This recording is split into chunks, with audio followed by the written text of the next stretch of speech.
This is the second video series of the feedback amplifier where we are going to discuss about the negative feedback. Since we have already discussed the positive feedback, now let me see the what is negative feedback and where it is used. Right. This is the feedback what we discussed and as negative feedback. The negative feedback element is the negative feedback is that again it consists of two blocks or two amplifiers. One is the actual amplifier whose gain is A, what we discussed in the previous slide, and another feedback part whose gain is beta. Whereas the beta output is connected to a summation point where it is negative, or in other words, if in terms of waveform we can easily define that it is 180 degree out of phase. It is 180 degree out of phase. Since see here it is 180 degree out of phase. Yes. See here the amplifier A, which is yellow in color, and another feedback amplifier network, it is given in the bottom. The input is sinusoidal waveform where the first one is positive and the output of the amplifier is 180 degree shift, therefore the first waveform is negative, and this negative waveform is given to the feedback amplifier, whereas it is there is a shift. The shift is almost zero.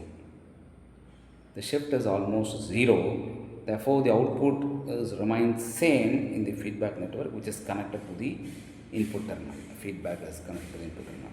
Now see the input waveform and the output of a feedback, it is 180 degree shift. Therefore, for negative feedback, the gain is reduced, as we discussed. The gain is reduced. For negative feedback, the gain is reduced. Similarly, the gain is reduced. Therefore, the overall reduction of the amplifier, the feedback amplifier, the gain is reduced. Though the gain is reduced, it also reduces the distortion, the noise, and the instability. Therefore, a stable point may reach. Since the stable point is coming, the bandwidth of the feedback amplifier increases and also improves the input and output impedances.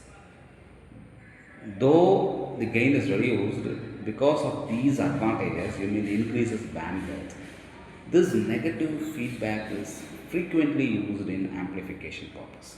The negative feedback type is frequently used in amplification purposes. Right. See here the comparison between the positive and the negative. The negative feedback is utilized in amplifier, just mentioned that, right? So the positive feedback is utilized in the oscillator. Where the other points it is already discussed and it is compared and it is mentioned here in the slides. You please go through this slide and you may get an idea what is the difference between the positive and the negative. Thank you, and we may pass to the principle of operation with two line diagrams. Earlier we have discussed what is positive and what is negative feedback amplifier in single line diagram.